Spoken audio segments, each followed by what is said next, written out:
Let me get this straight, you fly directly over the most heavily defended warship in the Pacific Ocean. And you survived because you flew too low? That's like breaking into a maximum security prison and escaping because you walked in through the front door. It shouldn't work. It doesn't make sense. Every law of combat says you should be dead. But in June 1942, one American pilot did exactly that. He flew so low over a Japanese carrier that the anti-aircraft guns, all of them, couldn't track him. The Japanese had spent years designing the perfect air defense. And one crazy pilot found the flaw in about 3 seconds. This is how one flight exposed the weakness that would help sink the entire Japanese fleet. And I'm going to show you exactly how it happened. Before I tell you about the flight, you need to understand something about the Battle of Midway. Because this wasn't just any battle.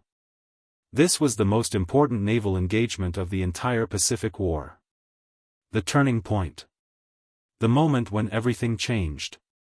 6 months after Pearl Harbor, the Japanese Navy was riding high. They had crushed the American Pacific Fleet. Conquered the Philippines. Taken Singapore. Swept through the Dutch East Indies. They controlled an empire that stretched from the borders of India to the islands of the Central Pacific. And now they wanted more. Admiral Isoroku Yamamoto, the mastermind behind Pearl Harbor, had a plan. He would lure what remained of the American fleet to a tiny atoll called Midway Island, destroy it once and for all, and secure Japanese dominance of the Pacific for a generation. He had 4 fleet carriers, Akagi, Kaga, Soryu, and Hiryu, the same carriers that had attacked Pearl Harbor. He had hundreds of aircraft. He had the most experienced naval aviators in the world. By every measure. That mattered. Japan should have won this battle. But Yamamoto didn't know something critical. The Americans had broken the Japanese naval code. They knew he was coming. Admiral Chester Nimitz, commander of the Pacific Fleet, faced an impossible situation. He had only 3 carriers, Enterprise, Hornet, and Yorktown, with Yorktown still damaged from the Battle of the Coral Sea, hastily patched together in just 72 hours. He was outnumbered in every category. Fewer ships. Fewer planes. Less experienced pilots.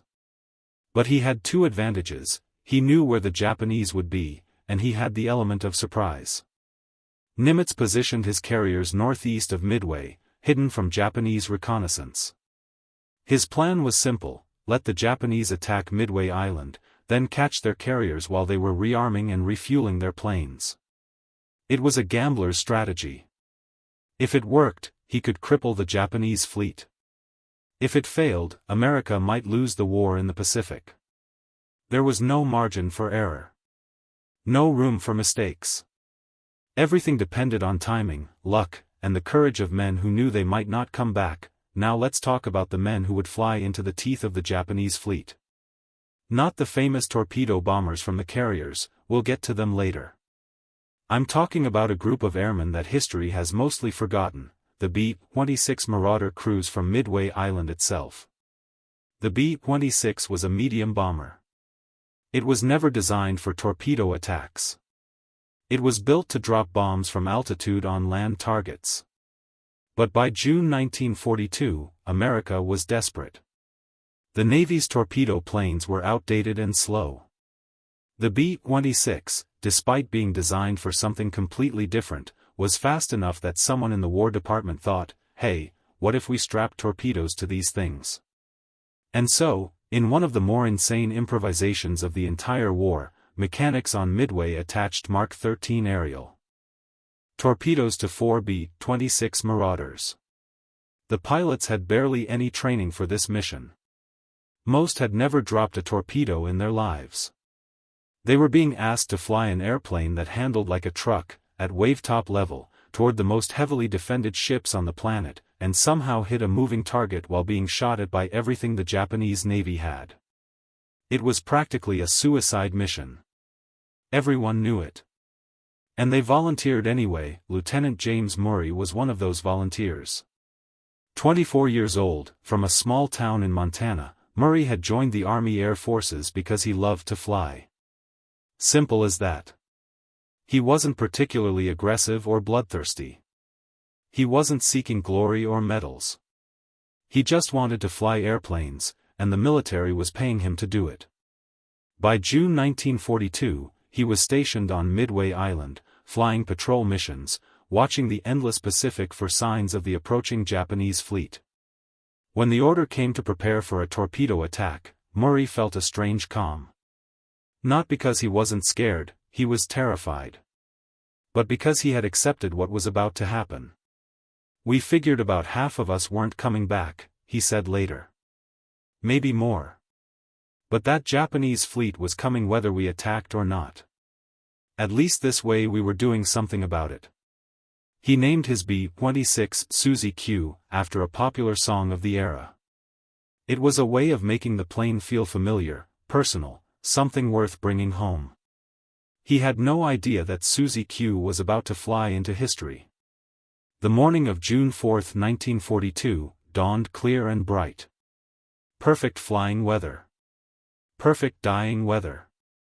At 6:15 a.m., radar operators on Midway picked up the incoming Japanese strike force, over 100 aircraft heading for the island. The attack on Midway had begun. But the American commanders didn't wait to be hit. They struck first. Every aircraft that could fly was launched toward the Japanese fleet. Marine fighters. Navy dive bombers. Army bombers. And 4 B-26 Marauders, each carrying a single torpedo, each crewed by men who knew the odds were against them. Murray's flight took off at 6:15 a.m., climbing into the morning sky and turning northwest toward the Japanese carriers, roughly 150 miles away. The flight would take about an hour. An hour to think about what was coming. An hour to wonder if you'd ever see home again. An hour that must have felt like an eternity. Let me explain something about torpedo attacks, because it's crucial to understanding what happened next. Dropping a torpedo isn't like dropping a bomb. You can't do it from high altitude. You can't do it from a steep angle. A torpedo is basically an underwater missile. It has to enter the water at just the right speed, just the right angle, or it will break apart, dive too deep, or skip across the surface like a stone. To drop a torpedo correctly, you have to fly straight and level, at about 200 feet above the water, at a speed of roughly 200 miles per hour, for a distance of about a mile before release. 1 mile. Straight. Level. Slow. Directly toward a ship that is shooting at you with everything it has. There is no evasive action. No dodging. No weaving. If you break off, your torpedo misses. If you stay on course, you're a sitting duck. Torpedo pilots called it the death run for a reason. And the Japanese knew exactly how to exploit this vulnerability. The Japanese fleet that morning was a monster. 4 aircraft carriers at its heart, surrounded by battleships, cruisers, and destroyers. Dozens of anti-aircraft guns on every ship. Hundreds of machine guns. Thousands of trained gunners who had practiced for exactly this moment. When the radar operators spotted the incoming American bombers, the fleet went to general quarters. Guns were manned. Ammunition was loaded. Fire control officers calculated ranges and trajectories. The Japanese were ready. What they weren't ready for, what no one could have predicted, was what James Murray was about to do. The B-26s came in low over the water, trying to avoid detection for as long as possible. They were joined by 6 TBF Avengers, new torpedo bombers making their combat debut. Together, 10 aircraft against the might of the Japanese fleet. It was absurd. It was desperate. It was the only option they had. The Japanese spotted them at about 15 miles out. Immediately, the combat air patrol, the Zero fighters circling above the fleet, dove to intercept. At the same time, the anti-aircraft guns opened up. The sky ahead of the American bombers turned into a wall of black puffs and red tracers. It looked like flying into hell. Because it was. The first B-26 went down within minutes. Hit by multiple shells, it cartwheeled into the sea, killing everyone aboard. Then another. The Zeros were everywhere, faster and more maneuverable than the lumbering B-26s. They made pass after pass, riddling the American planes with bullets. Crew members were killed at their stations. Engines caught fire. Controls were shot away. The formation began to disintegrate. James Murray kept flying. Susie Q was being hit, he could feel the impacts, but the plane was still flying. His co-pilot was wounded. His tail gunner was dead. Half his instruments were destroyed. But the plane was still flying, and ahead of him, growing larger every second, was the Japanese carrier Akagi, the flagship of the fleet, the ship that had launched the attack on Pearl Harbor. Murray had found his target. Now he just had to live long enough to hit it. He dropped to wavetop level literally, his propellers were throwing up spray from the waves below.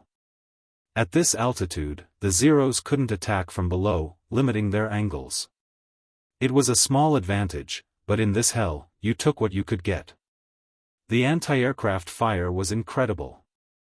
Shells exploding everywhere. Tracers streaming past the cockpit. The noise was so loud that the crew couldn't hear each other over the intercom.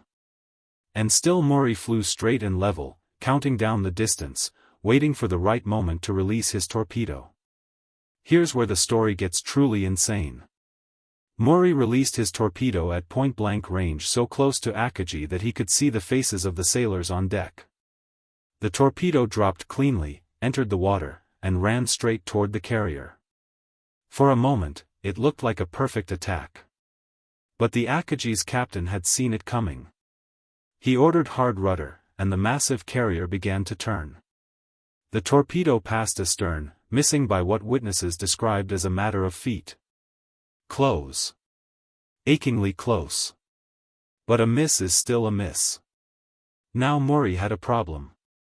He had just flown directly at a Japanese aircraft carrier, released his torpedo, and was now heading straight for the ship at 200 miles per hour with nowhere to go. He couldn't turn too close, too fast, too low. He couldn't climb, the Zeros would eat him alive. He couldn't slow down, he'd crash into the sea. The only option was straight. Straight over the carrier deck. And that's exactly what he did. Susie Q screamed across the flight deck of the Akagi at an altitude of roughly 10 to 15 feet. 10 feet.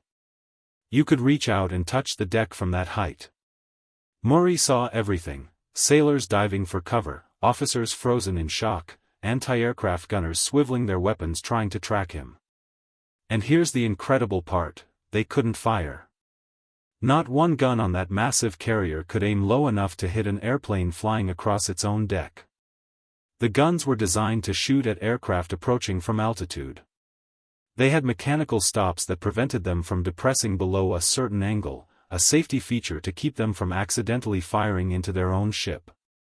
At 10 feet above the deck, Murray was below that angle. He was in the one place where Japanese anti-aircraft couldn't touch him.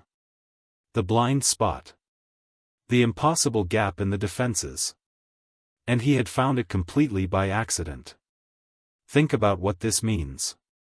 The Japanese had spent years, decades, designing their carrier air defenses. They had the best anti-aircraft systems in the Pacific. They had trained gunners, fire control computers, and overlapping fields of fire. And none of it mattered against an airplane that was too low to hit. Every single design decision that had made those guns effective at stopping high-altitude bombers now made them useless against this one crazy American pilot. It was a flaw so obvious that no one had considered it. So simple that it was overlooked. And so catastrophic that it would help change the course of the entire battle, but Murray wasn't celebrating. He was just trying to survive. As Susie Q cleared the far edge of the Akagi's deck, she was barely flying. The tail section was shredded. Multiple control cables were severed. The hydraulic system was failing. At least 2 of the crew were dead. And there were still 150 miles of ocean between them and Midway. Murray fought the crippled plane every inch of the way. The controls were mushy, unresponsive, and required constant input just to keep the wings level. Every time he tried to gain altitude, the plane shuddered and threatened to stall. For over an hour, he nursed Susie Q across the Pacific, coaxing her along, talking to her like she could hear him. "Come on, baby. You can make it. Just a little further." They made it. Barely. When Susie Q touched down on Midway's runway, she was so damaged that she never flew again. The ground crew counted over 500 bullet and shrapnel holes in the fuselage. The tail section was held together by a few strands of metal and sheer stubbornness. One mechanic took one look at the plane and said, "How the hell did this thing stay in the air?" Murray didn't have an answer. He was just glad to be alive. Out of the 10 torpedo planes that attacked the Japanese fleet that morning, for B-26s and 6 TBF Avengers, only 4 made it back to Midway. 2 B-26s and 2 Avengers. More than half the attacking force was destroyed. Every plane that returned was heavily damaged. The torpedo attacks had been a tactical failure, not a single hit was scored on the Japanese carriers. But here's what the history books often miss: those attacks weren't useless. They were essential. Because every minute that the Japanese fleet was dealing with torpedo planes was a minute they weren't rearming for another strike on Midway. Every zero that was chasing B-26s was a zero that wasn't protecting the fleet. And the chaos, the confusion, the constant pressure from multiple directions would soon create the opening that the American dive bombers needed to win the battle. Let me tell you about those dive bombers. Because while Murray was flying across Akagi's deck, another group of American pilots was searching for the Japanese fleet and getting lost. The dive bombers from Enterprise and Hornet had launched earlier that morning, but they couldn't find the Japanese carriers. Bad navigation, bad luck, changing enemy positions, whatever the reason, the American strike force was scattered across hundreds of miles of ocean, running low on fuel, desperately searching for targets that seemed to have vanished. Lieutenant Commander Wade McCluskey, leading the Enterprise dive bombers, was about to turn back when he spotted something, a lone Japanese destroyer, heading northeast at high speed. The destroyer was the Ayrshire, and she was racing to rejoin the fleet after depth-charging an American submarine. McCluskey followed her. And at 10:22 a.m., he found the Japanese carriers. What happened next is one of the most dramatic moments in military history. The Japanese fleet was caught at exactly the wrong moment. Their carriers were rearming aircraft. Bombs and torpedoes were being moved on the hangar decks. Fuel lines were exposed. And they had no fighters overhead. The Zeros had descended to low altitude to chase off the torpedo planes and hadn't had time to climb back up. When the American dive bombers came screaming down from 14,000 feet, there was nothing to stop them. In 5 minutes, 3 of the 4 Japanese carriers were mortally wounded. Akagi, Kaga, and Soryu were all hit by bombs that penetrated to their hangar decks and detonated among the armed and fueled aircraft. The fires couldn't be controlled. Within hours, all 3 were abandoned and sinking. The 4th carrier, Hiryu, launched a counterattack that damaged the Yorktown, but Hiryu herself was found and destroyed later that afternoon. By sunset on June 4, 1942, the Japanese had lost all 4 carriers, the heart of their naval striking power. The Battle of Midway was effectively over. And the war in the Pacific had fundamentally changed. Now, I want to go back to that moment when James Murray flew across the deck of the Akagi. Because there's more to this story than just an incredible survival tale. When Murray crossed that flight deck, he didn't just expose a flaw in Japanese air defense. He demonstrated something that military planners would study for decades: the power of unintentional innovation. Murray wasn't trying to find a weakness. He wasn't executing some brilliant tactical plan. He was just trying to survive. He flew low because he had nowhere else to go. He crossed the deck because it was the only path that didn't end in a crash. And in doing so, he accidentally discovered something that all the Japanese naval architects and weapons designers had missed. This is what combat does. It takes theories and smashes them against reality. It finds flaws that no amount of planning can anticipate. And sometimes, a single desperate moment reveals truths that years of peacetime testing would never uncover, the Japanese learned from Midway. After the battle, they redesigned their anti-aircraft systems. They added weapons that could engage targets at extreme low altitude. They changed their gun mounts to allow greater depression angles. They developed new tactics to protect against exactly the kind of attack that Murray had survived. But it was too late. The 4 carriers lost at Midway could not be replaced. The pilots who died could not be trained. Japan would never regain the initiative in the Pacific.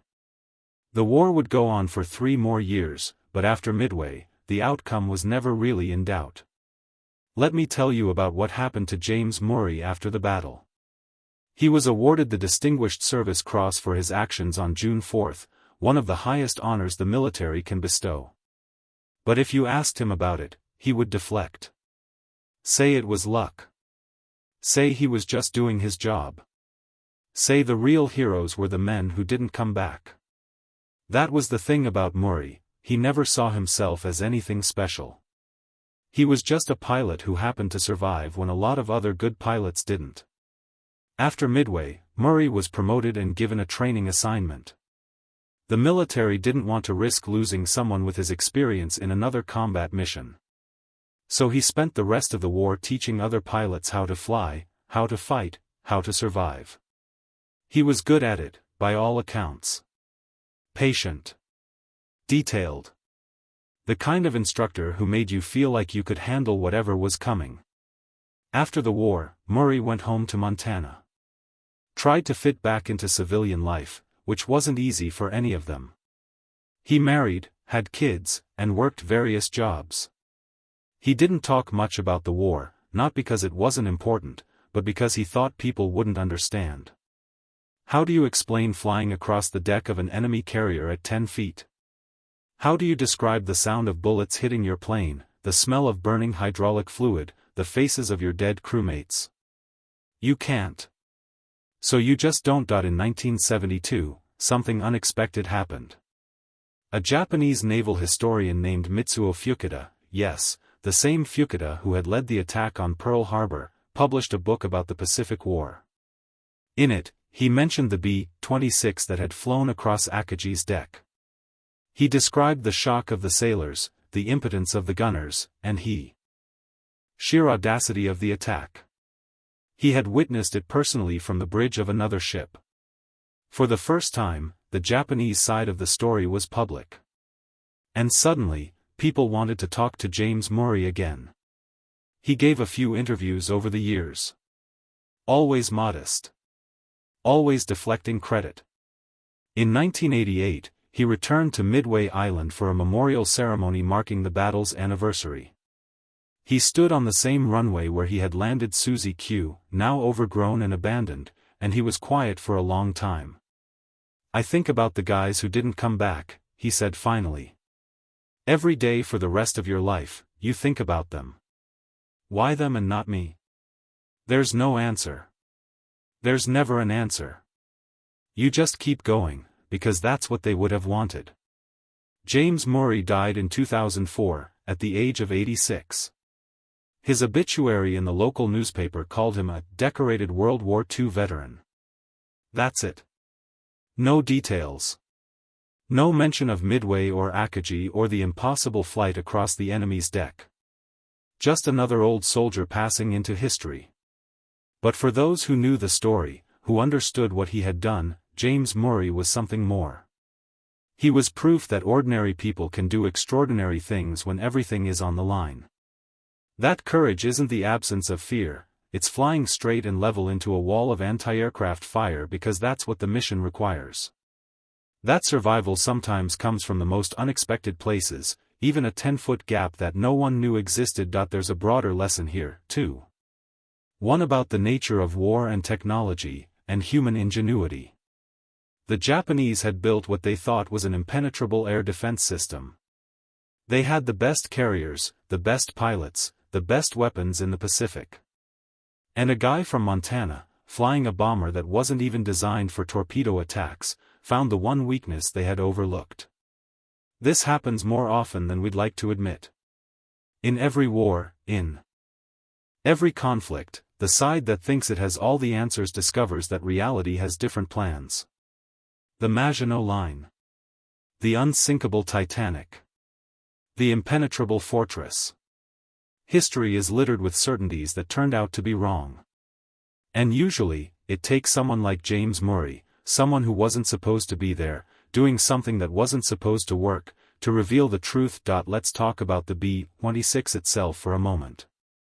This airplane has one of the most interesting stories of the entire war. When it was first introduced, pilots hated it. It had a high wing loading, which meant it needed to land at very high speeds. It had a reputation for being unforgiving, especially for inexperienced pilots.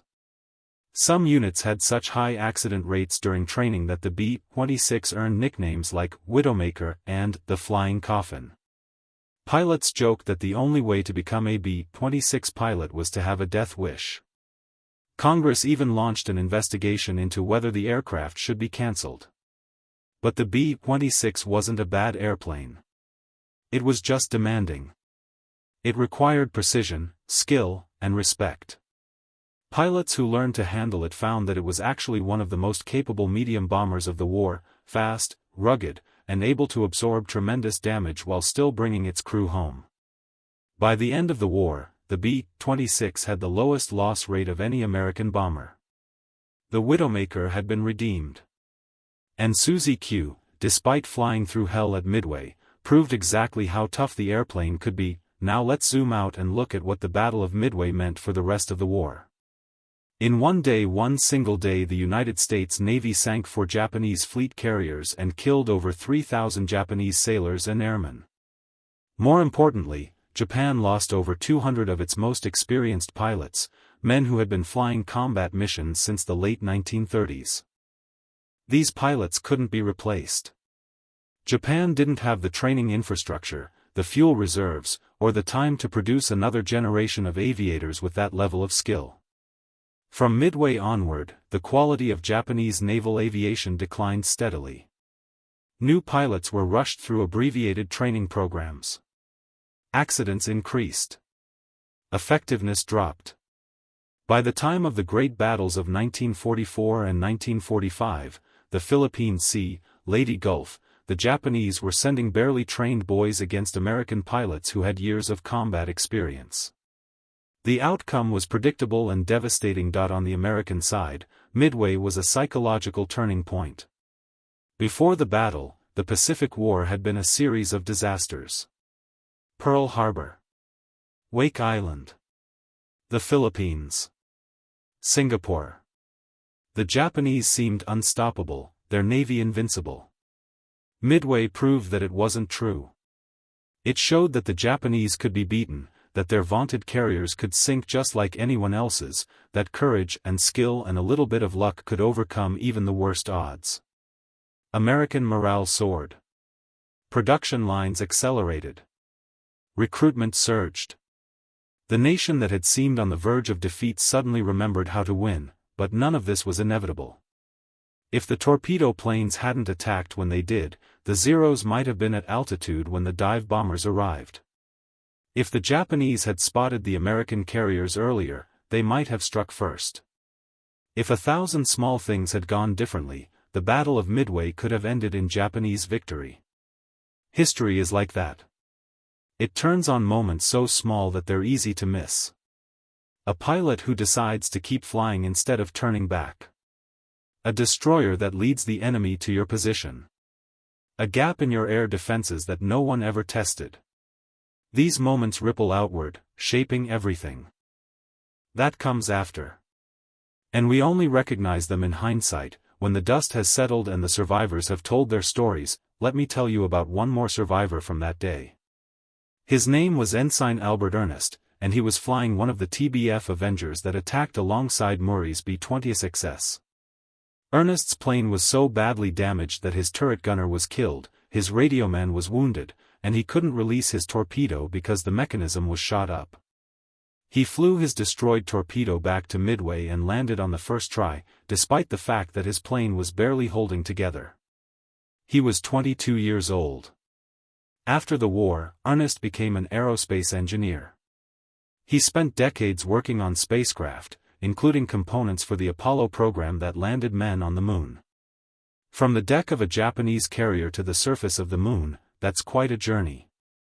And it all started with a desperate morning attack that everyone expected would fail. There's something about the Midway pilots that stays with me. They knew they were probably going to die. They knew their torpedoes were unreliable, their planes were vulnerable, and their training was inadequate. And they went anyway. Not because they were fearless, but they were terrified.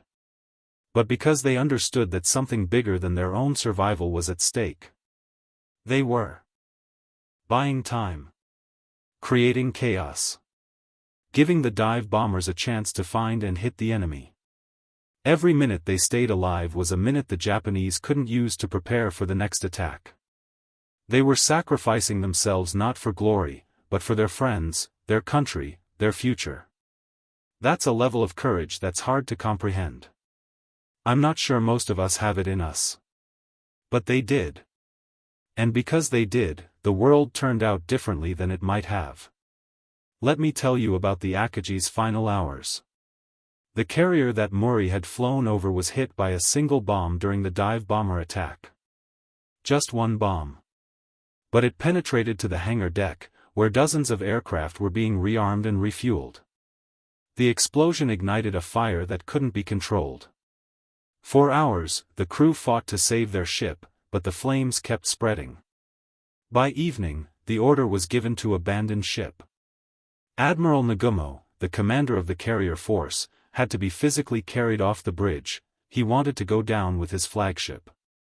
The Akagi sank early on June 5, taking nearly 300 of her crew with her. The ship that had led the attack on Pearl Harbor, that had seemed invincible just hours earlier, was gone. And somewhere on Midway Island, a Montana pilot with 500 bullet holes in his airplane was trying to get some sleep. History remembers the dive bombers. Wade McCluskey. Dick Best. The 5 minutes that changed the war. And rightly so, their attack was decisive, devastating, the kind of victory that reshapes the world. But history sometimes forgets the men who made that attack possible. The torpedo pilots who drew the Zeros down. The B-26 crews pressed their attacks against impossible odds. James Murray, flying across the deck of a Japanese carrier at 10 feet because he had no other choice. These men didn't sink any carriers. Their torpedoes missed. Their attacks failed. But without them, the dive bombers might never have gotten through. War is like that. Victory is built on the backs of people whose contributions don't fit neatly into the history books. So yeah, now you know the story. A twin-engine bomber that shouldn't have been carrying torpedoes. A pilot who shouldn't have survived. A gap in the defenses that no one ever imagined. And a moment, 10 seconds of screaming across an enemy flight deck that revealed everything about the chaos, the luck, and the desperate courage that shapes history. The next time someone tells you that one person can't make a difference, remember James Murray. Remember Susie Q. Remember that sometimes the most important moments aren't the ones that look impressive.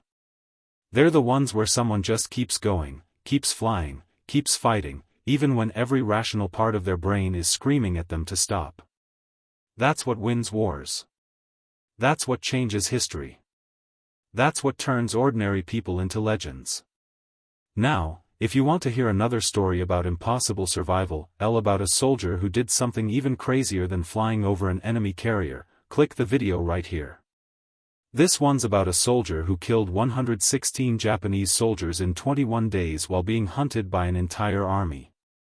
They called him the Ghost.